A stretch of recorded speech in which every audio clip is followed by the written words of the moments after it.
Story appears ordinary until you see the core side of it. And what you're looking for is a story behind the news.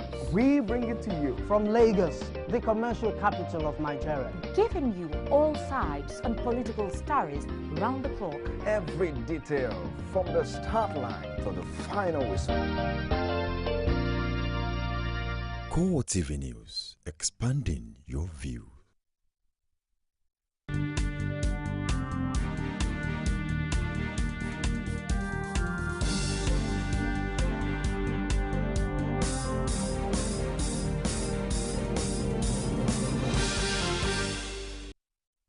Hello there and welcome to CoreTV News on the Hour with me, Sabena Izoku.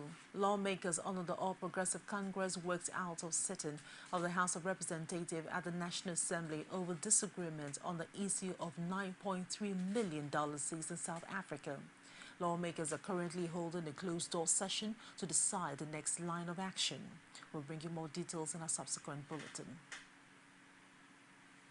Unknown gunmen have attacked Adogo police station in Ajaokuta local government area of Kogi State with dynamite in an attempt to lose the armory.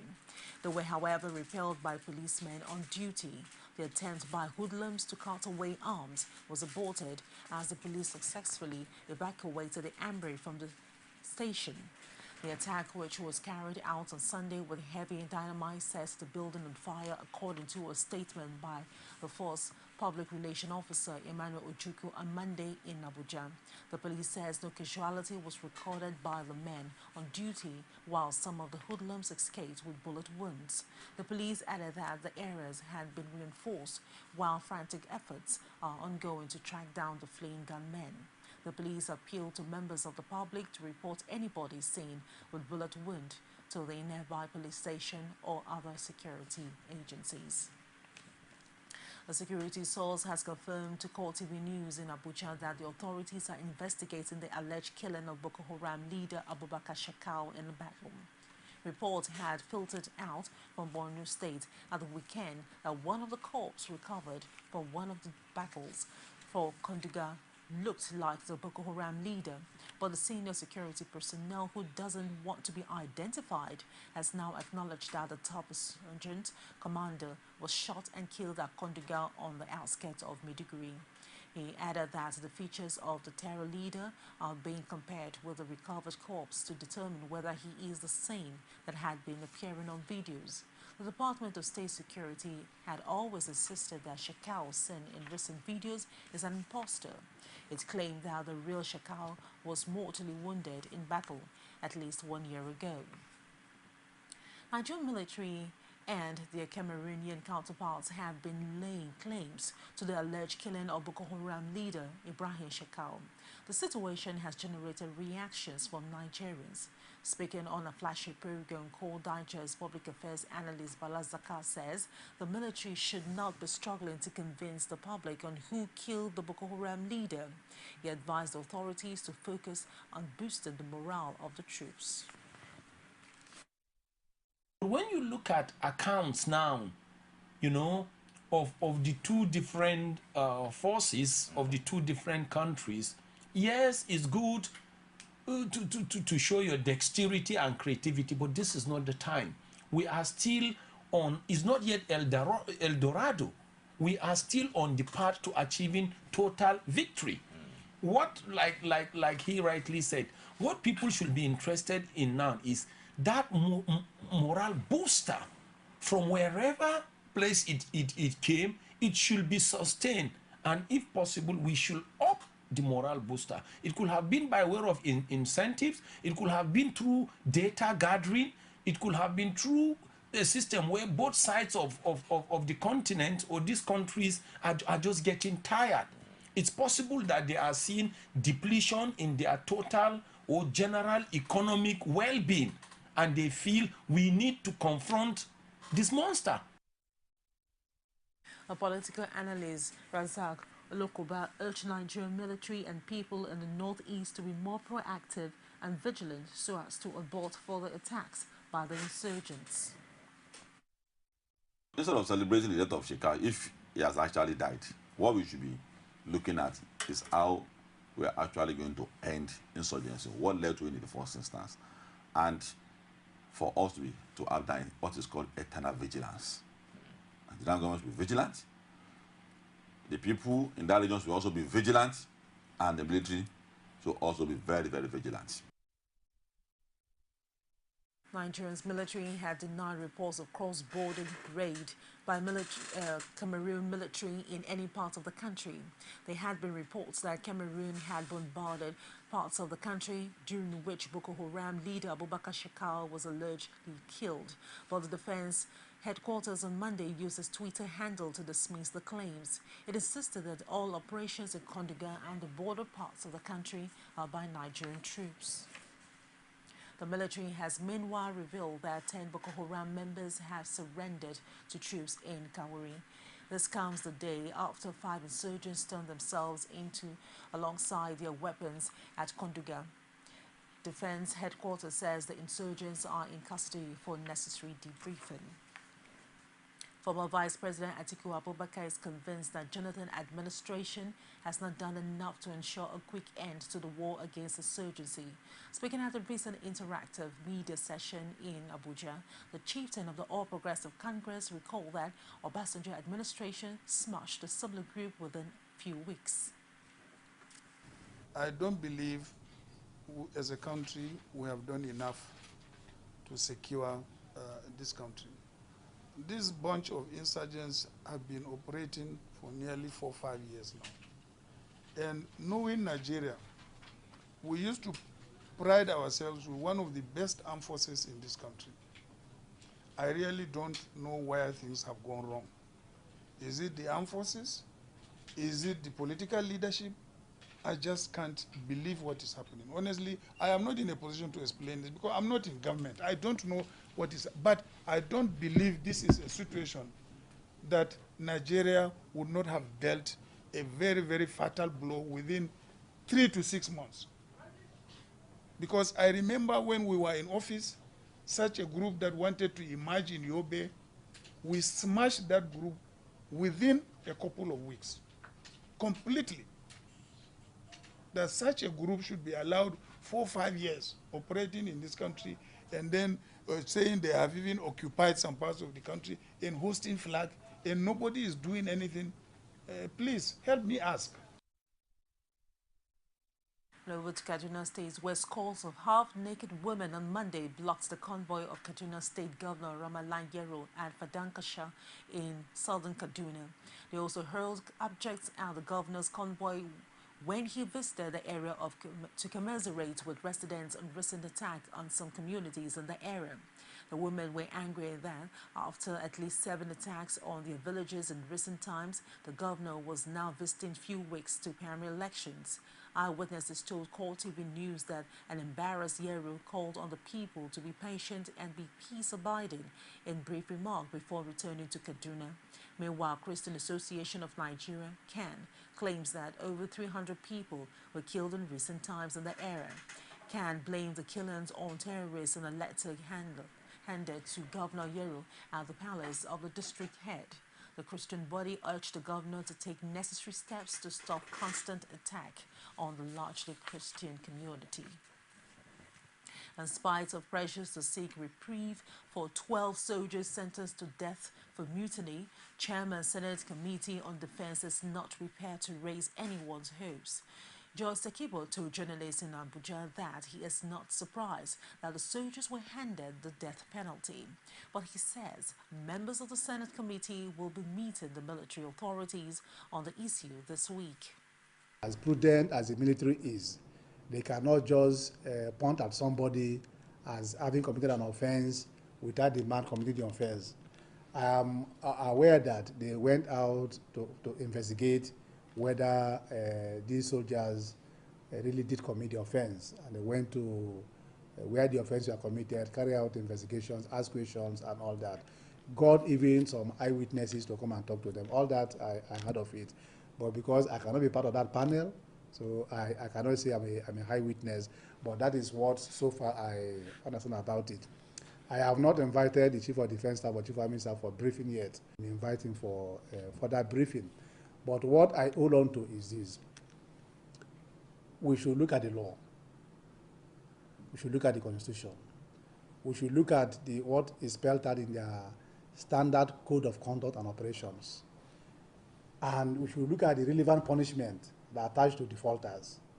So if there are standard codes, or if there is inclusive in the law, in the Armed Forces Act, and then somebody violates the law, violates the provision of the act, the punishment spelled out for that purpose will catch up with the person. Senate Devon President David Mark has denied making comments credited to him by the All Progressive Congress on the possibility of postponing 2015 general elections. Mark says he never called for the elections to be postponed. The Senate President recalled that on the day senators resumed from the annual recess, he argued that the issue of elections should be addressed during a debate and not election matters. Senator David Mark consequently urged APC to desist from misleading the public. The People's Democratic Party is to embark on a nationwide tour to showcase its achievements since 1999. This, according to the party's spokesman Olisame Tu, is to disprove critics' claim of non-performance by the PDP government at the center. He said at a news conference in Abuja that the party is prepared to prove its performance in governance at all levels.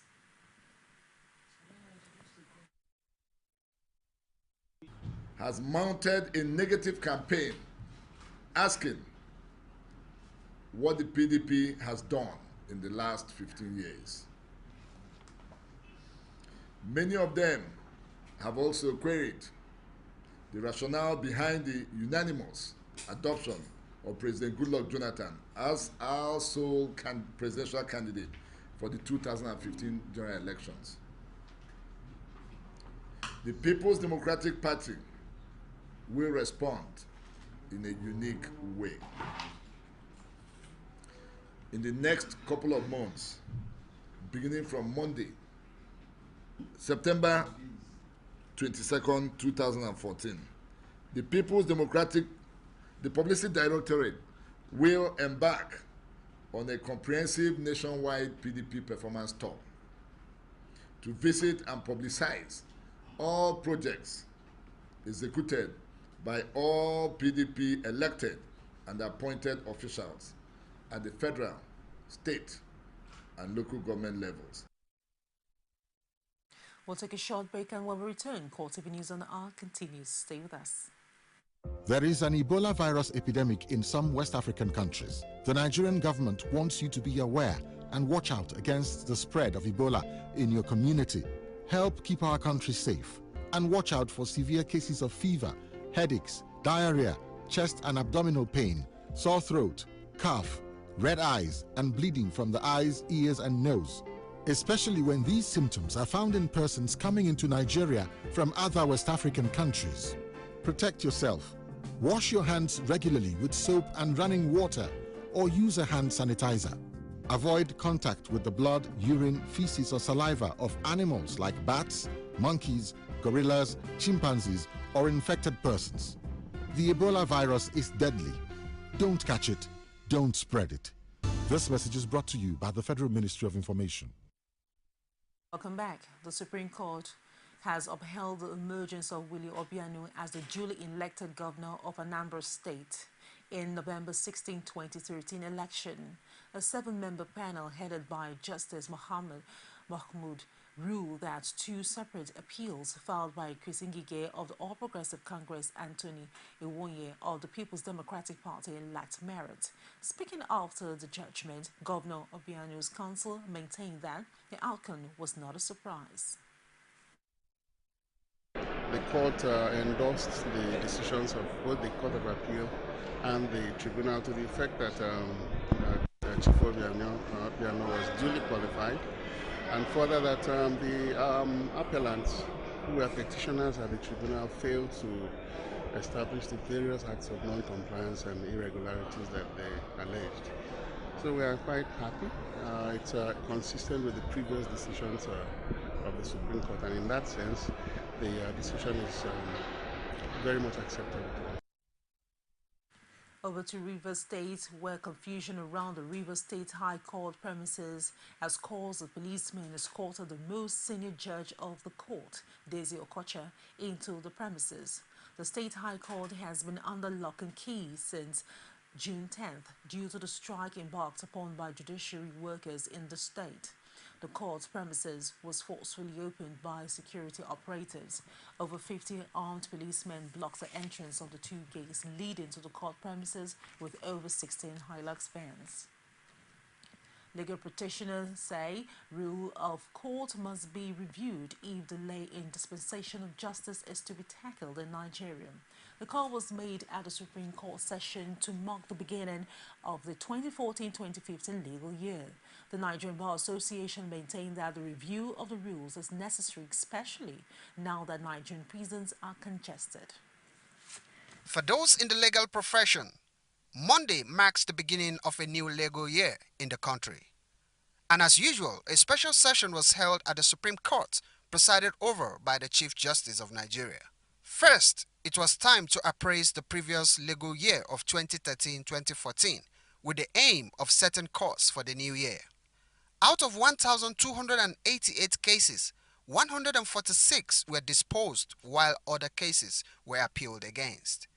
According to the leadership of the Chief Justice, this is a setback for the judiciary. Therefore, attention in the form of an institutionalized, pragmatic response must be carried out in several key sectors of the judiciary. Although the necessary actors needed to salvage the situation is not the judiciary's alone. This conscious effort involves members of the legislative arm as well as the executive. The judiciary, however, remains at the forefront of the struggle. The judiciary can thus provide sustainable solutions by implementing an improved court bail criteria and practice good organization and have law officers in the areas of speedy recording of court proceedings. May I also suggest the appointment of more judges and magistrates on merit, improved legal criteria and practice, alternative to pre-trial detention, as well as introduction of pre-trial victim offender mediation, and most importantly, ensure a speedy dispensation of criminal matters. The leadership of the Nigeria Bar Association also had its say. The causes of delays in hearing appeals must be addressed urgently. We appreciate the fact that most of our appellate court justices are hard-working men and women with a strong sense of purpose. But the situation with the Supreme Court is still in 2014 dealing with 2007-2008 appeals. It's a clear indication to us all that something is just not right.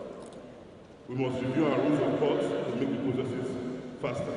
The Supreme Court and all divisions of the Court of Appeal with full complement of justices should run 2 full panels regularly to enable them to clear the backlog of appeals. The law should be certain, and even if 2 panels sit simultaneously and apply the law correctly, the outcome should be the same.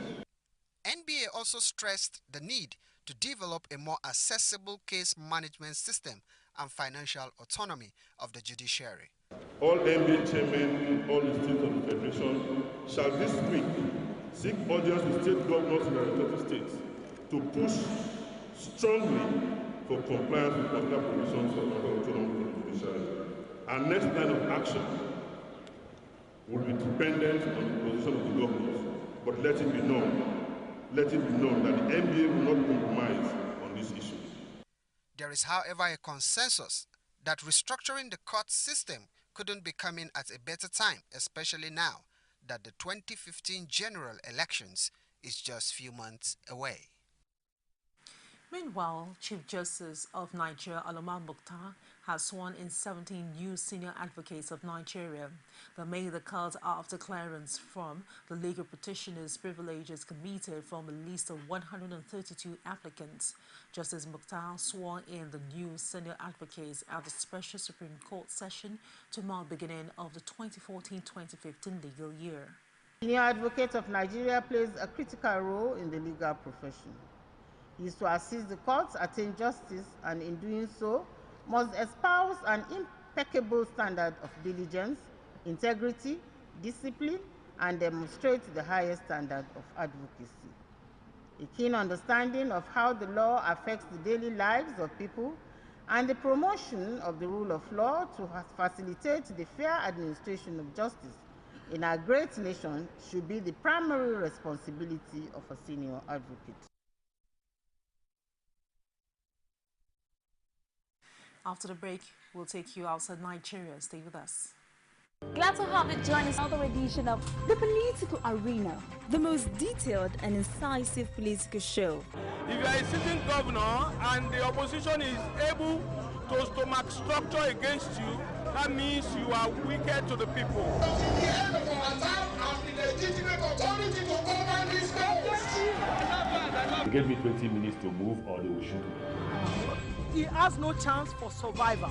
If he likes himself, this is the best time to get out before he perishes. The PDP as a ruling party has failed. So anybody who thinks that government will fold his hands and allow miscreants to take over the streets of our own state and cause havoc is deceiving himself. The good, bad, ugly, and beautiful sides of the Nigerian political system. Join me every Sunday at 9:15 p.m. on CoreTV News. Welcome back. Military says Ukraine is preparing to withdraw heavy weaponry away from the separatist rebel lines in the east. The two sides had agreed to set up a buffer zone in eastern Ukraine more than a fortnight after a shaky ceasefire came into force. Although the truce is still in place, clashes have continued around the cities of Donetsk and Mariupol. More than 3,000 people have died since fighting broke out in the two regions of Donetsk and Lugansk in April. Ukraine's parliament passed a bill last week granting 3-year self-rule to parts of the Donetsk and Lugansk region, a decision condemned by some MPs as capitulation. Under the terms of 9-point deal agreed in Belarus, both the pro-Russian rebels and Ukrainian forces are to pull back their heavy artillery 15 kilometers from the line of engagement, creating a 30 kilometers buffer zone. The Nigerian Football Federation has inaugurated the Electoral and Appeals Committee ahead of the September 30th election into a new board. The committees were inaugurated by the Nigerian Football Federation President Aminu Magari, who was represented by Suleiman Yahaya Kwande. He used the occasion to implore the committee members to do the jobs without fear or favor. Responding, Chairman of the Electoral Committee, Samson Ebelman, revealed that forms will go on sale from Monday on the September 24th. He added that the final list of candidates would emerge on September 25th after screening, while appeals and protests will be considered on Friday, September 26th. And that's it on the news on the hour. Please do join me at the top of the hour for more. I am Sabina Izoku, and thank you very much indeed for watching.